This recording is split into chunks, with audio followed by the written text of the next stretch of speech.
Hello friends, मैं मेहराब शेख आपका वेलकम करता हूं आपके अपने YouTube channel apex study English tech Gyan में।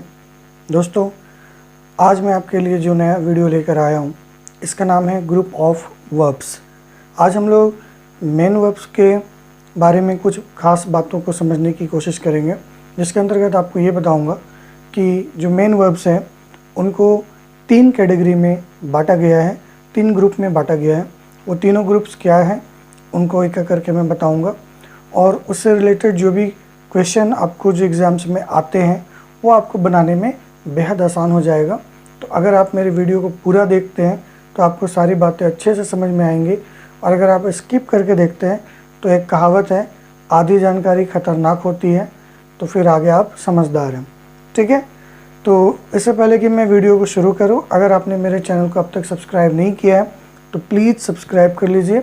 वीडियो अच्छा लगे तो ज़्यादा से ज़्यादा लाइक कीजिए और अपने दोस्तों में शेयर कीजिए ताकि वो भी इसका फ़ायदा उठा सकें। और अगर कोई डाउट हो, कोई क्वेश्चन हो तो कमेंट बॉक्स में ज़रूर बता दीजिए। मैं ठीक नेक्स्ट डे उस क्वेश्चन का आंसर दूंगा, या ज़रूरत महसूस हुई तो कोई नया वीडियो बना दूंगा। ठीक है, तो आइए शुरू करते हैं। तो जैसा कि यहाँ पे हेडिंग आप देख रहे हो, टाइटल ग्रुप ऑफ वर्ब्स, जिसमें हम लोग मेन वर्ब्स की बात करने वाले हैं। तो जो सबसे पहला ग्रुप हमने वर्ब का बांटा है या किया है वो है डायनेमिक वर्ब्स। डायनेमिक वर्ब्स, तो आप समझ गए होंगे कि अगर एक डायनेमिक वर्ब्स है तो इसका दूसरा कैटेगरी क्या होगा। अगर आप जानते हो तो ठीक है, नहीं तो फिर थोड़ा इंतज़ार कीजिए, आपको और बातें क्लियर हो जाएंगी। डायनेमिक वर्ब्स मतलब हो गया एक तरह का जो एक्शन वर्ड्स होते हैं, या फिर हम इनको डूइंग वर्ड्स भी कहते हैं। ऐसे क्रिया जो कार्य को बताते हो, दर्शाते हो, इनको हम डायनेमिक वर्ब्स कहते हैं। ठीक है, इसमें जो वर्ड्स आते हैं जैसे रीड, राइट, जो नॉर्मल वर्ब्स होते हैं, प्ले, ईट, स्माइल, तो जो नॉर्मल वर्ब्स होते हैं वो आपके डायनेमिक वर्ब्स कहलाते हैं या एक्शन वर्ड्स कहते हैं। तो ये नॉर्मल एक्शन वर्ड्स होते हैं, डूइंग वर्ड्स होते हैं, जो कार्य के होने को दर्शाता है, एक्शन वर्ड्स जिसको हम कहते हैं। तो इससे आप भली भांति परिचित होंगे, नो डाउट। अब जो खास बात है वो ये है कि जो डायनेमिक वर्ब्स होते हैं ये होते हैं प्रोग्रेसिव होते हैं। ठीक है, प्रोग्रेसिव कहने का मतलब होता है कि इनका हम बिफोर बना सकते हैं। फॉर एग्जाम्पल, आप रीड का रीडिंग बना सकते हैं, ओके। उसी तरह राइट का राइटिंग भी बना सकते हैं, और प्ले का प्लेइंग भी बना सकते हैं। साथ ही साथ ईट का ईटिंग भी बना सकते हैं, स्माइल का स्माइलिंग कर सकते हैं। तो कहने का ये मतलब हुआ कि जो डायनेमिक वर्ब्स होते हैं वो तीनों फॉर्म, वर्ब के तीनों फॉर्म में यूज़ किए जाते हैं। एक आपका B1 है, या फिर B5 भी बना सकते हैं अकॉर्डिंग टू टेंस, और तीसरा है आपका V4 जो कि ये है प्रोग्रेसिव एक्शन वाला। ठीक है, तो डायनेमिक वर्ब क्या है? एक नॉर्मल वर्ब जिसको हम एक्शन वर्ड्स या डूइंग वर्ड्स के नाम से जानते हैं, बल्कि ज़्यादातर जो वर्ब्स होते हैं वो डायनेमिक वर्ब्स ही होते हैं। ठीक है, ये सारे, इसकी लिस्ट बहुत लंबी आपको पता ही होगी, और इनका हम प्रोग्रेसिव एक्शन या प्रोग्रेसिव फॉर्म बना सकते हैं, यानी इसका हम कॉन्टीन्यूअस बना सकते हैं। कॉन्टीन्यूअस टेंस में हम डायनेमिक वर्ब्स का यूज़ कर सकते हैं, इजाज़त है। ठीक है, तो इस बारे में बस इतना ही। जो क्वेश्चन आते हैं वो यहाँ से नहीं आते, क्वेश्चन के लिए आपको आगे की चीज़ों को देखना होगा। तो आइए उसको देख लेते हैं। तो वर्ब्स, ग्रुप ऑफ वर्ब्स में जो दूसरा ग्रुप है वो कहलाता है स्टैटिव वर्ब। स्टैटिव वर्ब्स, जैसा कि नाम से ही स्पष्ट है, स्टैटिव मतलब स्थिर। ओके, तो ये बताता है स्टेट या अवस्था को, या फिर सिचुएशन को। ओके, स्टेट या सिचुएशन, इसमें क्रिया जो होती है वो बदलती नहीं है, स्टेट रहती है, स्टेटिव रहती है। और जो डायनेमिक होता है वो बदला, जैसे B1 से B4 हो गया, रीड से रीडिंग हो गया। पर इसमें जो वर्ब्स आते हैं वो स्टेटिव रहती है, स्थिर रहती है, वो बदलती नहीं है। तो डायनेमिक और स्टेटिव में यही फ़र्क है कि डायनेमिक चेंज हो जाता है, प्रोग्रेसिव एक्शन में यूज़ हो जाता है, पर इसमें जो होता है वो नॉन प्रोग्रेसिव होता है, यानी उसका कॉन्टिन्यूअस फॉर्म नहीं बनाया जाता है। तो जो भी आप स्टेटिव वर्ब यूज करेंगे, for example look, see, feel, hate, love, wish, या इस तरह के बहुत सारे हैं, लिस्ट ज़्यादा लंबी होती है इसमें। नो, फॉरगेट, सीम, अपीयर। आपको और अच्छे से जानना है तो मैंने बहुत वक्त पहले एक वीडियो बनाया था इसी पर, स्टेटिव वर्ब्स के बारे में, तो आपको लिंक मैं दे दूंगा डिस्क्रिप्शन में, आप उसको भी ज़रूर देख लीजिए। उसके बाद ही इसको देखें तो और ज़्यादा समझ में आएगा, ठीक है। तो ये जो वर्ब्स आप देख रहे हो, ये आपको लग रहा होगा कि डायनेमिक वर्ब्स होंगे, बिल्कुल, लेकिन ये स्टेटिव वर्ब्स है, क्योंकि इनका हम V4 नहीं बनाते, ठीक है, इनका प्रोग्रेसिव एक्शन नहीं बनता है।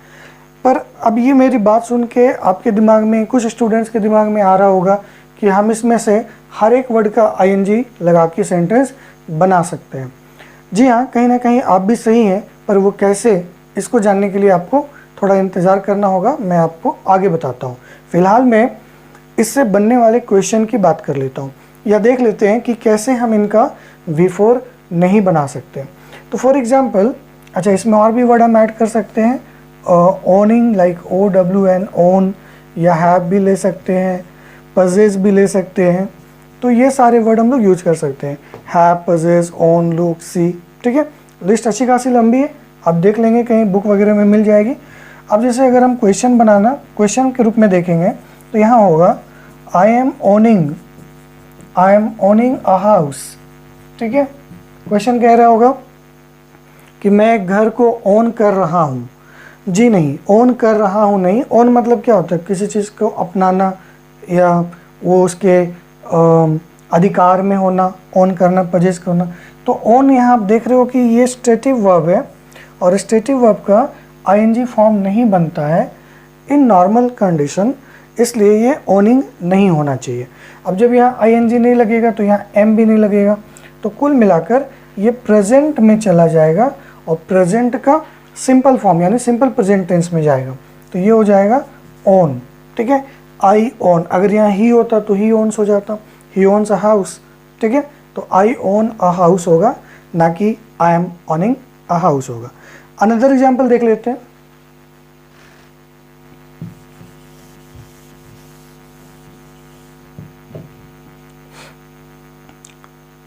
तो नेक्स्ट एग्जाम्पल में आते हैं। नेक्स्ट एग्जाम्पल जैसे I am knowing you, I am knowing you. तो यहाँ पे भी देखिए हमने नो का ING फॉर्म बना दिया, प्रोग्रेसिव बना दिया, कॉन्टिन्यूअस बना दिया, लेकिन आप लिस्ट में देखें कि ये स्टेटिव वर्ब है, तो ये नोइंग नहीं होगा। अब जब ये नोइंग नहीं होगा तो ये M भी नहीं होगा, तो ये भी B1 ले लेगा, क्योंकि हमारा सब्जेक्ट आई है, आई नो, तो हो जाएगा आई नो यू। तो ये हमारा स्टेटिव वर्ब है, इसलिए ING फॉर्म में नहीं आएगा। इसी तरह अगर हम हेट का बना दें कि आई एम हेटिंग यू, तो ये भी गलत होगा, आई हेट यू कहेंगे। इसी तरह अगर इट इज़ अपीयरिंग बोलेंगे तो भी गलत है, इट अपीयर्स हो जाएगा। आई एम विशिंग की जगह आई विश हो जाएगा। उसी तरह अगर फील की बात करें, आई एम फीलिंग कोल्ड की जगह आई फील कोल्ड हो जाएगा। तो इस तरह आपने देखा कि एक स्टेटिव वर्ब जो होता है उसका हम लोग प्रोग्रेसिव एक्शन यानी कॉन्टिन्यूअस टेंस में यूज़ नहीं करते हैं।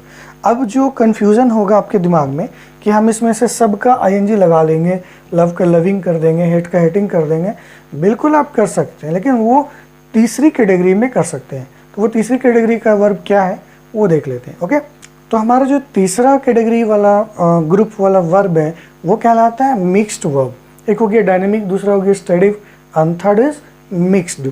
मिक्स्ड में क्या होता है, ये डायनेमिक प्लस स्टेटिव का मिक्सचर है, ठीक है। मतलब वही वर्ड्स जिनका आप सोच रहे होंगे कि इसका तो हम बिफोर बनाते हैं, बिल्कुल वही वर्ड्स यहाँ आते हैं जो मिक्स्ड कहलाते हैं। फॉर एग्जांपल लुक, अब लुक को हम लोग मिक्स्ड वर्ब क्यों कहेंगे, क्योंकि ये दोनों रूप में यूज़ होगा। इसका डायनेमिक फॉर्म भी यूज़ होता है और स्टैटिक भी। मैं इसको दोनों बना के दिखा देता हूँ। जैसे पहले मैं डायनेमिक बना देता हूँ, तो he is looking at you, he is looking at you. तो यहाँ आप देख लीजिए लुकिंग प्रोग्रेसिव है, इसका मतलब कि डायनेमिक है, क्योंकि डायनेमिक का ही हम बिफोर बनाते हैं, तो यहाँ पे ये डायनेमिक हो गया। ओके, वो तुम्हें देख रहा है। अब इसका बना देते हैं स्टेटिव में, यू लुक स्मार्ट, तुम स्मार्ट दिखते हो। तो ये देख लो अब कि लुक यहाँ पे आईएनजी फॉर्म में नहीं है, इसका मतलब कि ये स्टेटिव में है यहाँ पे। ठीक है, तो ये हो गया डायनेमिक, ये हो गया स्टेटिव। अब अगर अब भी तो इस तरह से आपने समझ लिया कि जो मिक्स वर्ब्स हैं जिनका आप आईएनजी बनाते हो वो दरअसल मिक्स्ड वाला होता है, वो ना डायनेमिक होता है ना स्टेटिव होता है, वो दोनों का मिक्सचर होता है। ठीक है, तो अगर आप दूसरे वर्ड का बना लो, फॉर एग्जांपल आप हियर का बना लो, HEAR, तो एक बन जाएगा I hear the bell, I hear the bell, मैं घंटी सुनता हूँ या घंटी की आवाज़ सुनता हूँ। तो यहाँ पे हियर क्या हो गया, स्टेटिव हो गया, क्योंकि ये आईएनजी फॉर्म में हम नहीं बना रहे। आप चाहें तो इसको प्रोग्रेसिव में बना सकते हो, द जज is hearing the case, the जज is hearing the case. Okay, यहाँ देखिए हमने हियर का आईएनजी भी बना दिया, तो ये हो गया यहाँ पे डायनेमिक। क्लियर है? तो आई होप आपको समझ में आ गया होगा कि ये डायनेमिक क्या है और स्टेटिव क्या है। अब एक इम्पॉर्टेंट चीज़ कि अगर आपको कन्फ्यूज़न हो कि हम समझ नहीं पाएंगे सेंटेंस में जो वर्ब आया है आईएनजी वाला, चाहे वो लुक हो चाहे सी हो, तो हम कैसे जानेंगे कि यहाँ पे ये डायनेमिक है या स्टेटिव है या फिर मिक्स्ड है। तो उसके लिए मैं आपको कुछ एग्जांपल्स के थ्रू समझाने की कोशिश करता हूँ। तो आइए उन एग्जांपल्स को देख लेते हैं। चलिए, तो एक एक्सरसाइज या एक छोटे से एग्जांपल के द्वारा हम ये समझ लेते हैं या समझने की कोशिश करते हैं कि जो डायनेमिक है और जो स्टेटिव वर्ब्स होते हैं उनका फ़र्क हम मीनिंग वाइज कैसे करेंगे। ओके, क्योंकि देखने से तो पता नहीं चल पाता, क्योंकि कभी अब यहाँ देख लीजिए स्मेल, तो स्मेल यहाँ पे स्मेलिंग भी हो गया। ठीक है, तो हम कैसे जानेंगे कि ये डायनेमिक है कि स्टेटिव है, क्योंकि अगर ये स्टेटिव है तो फिर ये स्मेलिंग नहीं होना चाहिए था, है ना। तो समझ लीजिए, the rose smells sweet and I am smelling a black rose. तो ऐसे स्टूडेंट कह देते हैं कि सर हम तो दोनों बना लेते हैं, तो कैसे बनता है यही समझना है यहाँ पे। देखिए, जब जो स्टेटिव वर्ब होते हैं, ओके, वो मतलब परमानेंट होते हैं, मतलब वो क्रिया जो दिखाते हैं वो परमानेंटली होता है। जैसे कि द रोज स्मेल स्वीट, ये हमेशा से है कि जो रोज़ की खुशबू होती है वो मीठी होती है, मधुर होती है। ठीक है, तो ये परमानेंट होता है। लेकिन यहाँ कह रहा है कि मैं रोज़ को काले ब्लैक रोज़ को स्मेल कर रहा हूँ या मुझे ब्लैक रोज़ की गंध आ रही है, तो ये चीज़ क्या होता है, ये टेम्प्रोरी होता है, अभी के लिए होता है, ये हमेशा नहीं हो रहा। ठीक है, यही इसका बिगर डिफरेंस है, समझ गए। तो जो स्टैटिव होता है वो लॉन्ग टाइम में चलता है, और जो डायनेमिक होता है जिसका हम कॉन्टिन्यूस बनाते हैं वो परमानेंट नहीं होता, वो टेम्प्रोरी होता है, वो कुछ देर के लिए होता है। क्लियर है? आप समझ गए क्या मामला है? जी हाँ। तो ये खुशबू खूब जो फूल से आती है वो परमानेंट एक्शन हुआ, और नॉन प्रोग्रेसिव इसलिए इसको कहते हैं। ठीक है, और ये जो हो गया ये आपका अभी के लिए हो गया कि अभी ये स्मेल आ रही है, हमेशा के लिए नहीं है। ओके, उसी तरह यहाँ देखिए थिंक्स का हमने बना दिया थिंकिंग। तो जब वो थिंक करता है कि वो स्मार्ट है तो ये परमानेंट है, उसको हमेशा लगता है कि वो स्मार्ट है, वो अपने आप को हमेशा परमानेंटली स्मार्ट समझता है। हर कोई आदमी समझता है कि मैं स्मार्ट हूँ, और ये परमानेंट होता है, ये उसकी सोच में होती है, ये लॉन्ग टाइम तक उसके साथ ऐसा सोच रहता है। बट यहाँ पे कह रहा है I am thinking of starting a new job, मैं एक नए जॉब को शुरू करने की सोच रहा हूँ। तो यहाँ जो सोचना है ये टेम्प्रोरी है, ये सिर्फ अभी सोच रहा है, कुछ देर के लिए, ये परमानेंट नहीं है। बात समझ रहे? उसी तरह यहाँ देखिए लव, यहाँ लव हुआ, यहाँ लविंग हो गया। तो लव स्टेटिव कब होगा? जब परमानेंट होगा। आई लव माई फैमिली, मैं अपनी फैमिली को लव करता हूँ, प्यार करता हूँ। तो यहाँ पे लव स्टेटिव इसलिए क्योंकि ये उसका एक्शन परमानेंट है, वो हमेशा से ऐसा करता है। लेकिन यहाँ पे कह रहा है he is loving his son, तो यही लव यहाँ लविंग हो गया, डायनेमिक हो गया। इसका मतलब ये सिर्फ अभी अपने बेटे को लव कर रहा है, प्यार कर रहा है, हमेशा करता है ये जाहिर नहीं हो रहा है। एट द टाइम बिंग वो क्या कर रहा है उसको बता रहा है। उसी तरह आई डोंट हेट हिम, मैं उसको हेट नहीं करता, ये वो परमानेंटली बता रहा है, एक डिस्क्लेमर दे रहा है कि मैं उसको हेट नहीं करता। लेकिन यहाँ पे कह रहा है शी स्टार्टेड हेटिंग मी, उसने मुझे हेट करना शुरू कर दिया है। मतलब ये परमानेंट नहीं है, पहले नहीं करती थी हेट, पर अब उसने हेट करना शुरू कर दिया है और आगे कुछ देर तक रहेगा भी या कुछ दिनों तक रहेगा। जैसे आई लिव इन दिल्ली, ठीक है, तो ये है कि मैं दिल्ली में रहता हूँ, ये परमानेंट है। लेकिन अगर मैं इसको कंटिन्यूस में बना दूँ तो हो जाएगा I am living in Delhi at present.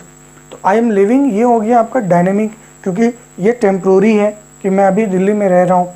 जैसे मैंने बोला I am living in Delhi at present लगा है, मतलब ये टेम्प्रोरी है। और अगर मैं कहता हूँ आई लिव इन दिल्ली तो ये हो गया परमानेंट, यानी कि ये स्टैटिव हो गया। तो दोस्तों आप समझ गए होंगे कि डायनेमिक और स्टैटिव को हम कैसे डिफ्रेंशिएट करेंगे। और एग्जांपल आप ले सकते हैं, जैसे स्टैंड मतलब खड़ा होना। हम कहते हैं कि ये मंदिर शहर के बीचों बीच खड़ी है, तो अंग्रेजी हो जाएगा दिस टेम्पल इज सिचुएटेड, या स्टैंडिंग, सॉरी नॉट सिचुएटेड, यहाँ पे स्टैंडिंग यूज करेंगे। This temple is standing versus stand, okay, in the heart of the city. क्या होगा, स्टैंडिंग या स्टैंड्स। अब देखिए अगर परमानेंट है तो स्टैंड्स होगा, द टेम्पल या this temple stands at the heart of the city या in the heart of the city. और अगर सिर्फ अभी के लिए खड़ा हो रहा है, जैसे कोई आदमी कहीं खड़ा होता है तो वो कह सकता है I am standing near a bus stop, तो वहाँ पर वो सिर्फ अभी के लिए खड़ा है, कॉन्टिन्यूस है, कुछ देर खड़ा रहेगा फिर चला जाएगा। लेकिन मंदिर तो हमेशा के लिए स्थित होगी ना, तो वहाँ हो जाएगा the temple stands at the heart of the city. Okay, तो दोस्तों यही था static verb and dynamic verb का डिफरेंस। अगर आपको अब भी समझ में नहीं आया तो कमेंट में बताइए, मैं इसका दूसरा वीडियो बना के आपको और अच्छे से समझाने की कोशिश करूँगा। तो ये वीडियो आपको कैसा लगा कमेंट करके बताइए, और अच्छा लगे तो लाइक करें, शेयर करें, और कोई कन्फ्यूज़न हो तो ज़रूर कमेंट में बता दीजिए, ठीक है। तो अब तक आपने अगर मेरे चैनल को सब्सक्राइब नहीं किया है तो सब्सक्राइब कर लीजिए, ताकि मैं आपके लिए और अच्छे से अच्छे वीडियो बनाता रहूँ और आपकी जो भी कन्फ्यूज़न हो उसको दूर कर सकूँ। तो दोस्तों मिलते हैं नेक्स्ट वीडियो में, तब तक के लिए goodbye, take care, stay home and stay safe. Okay, thank you.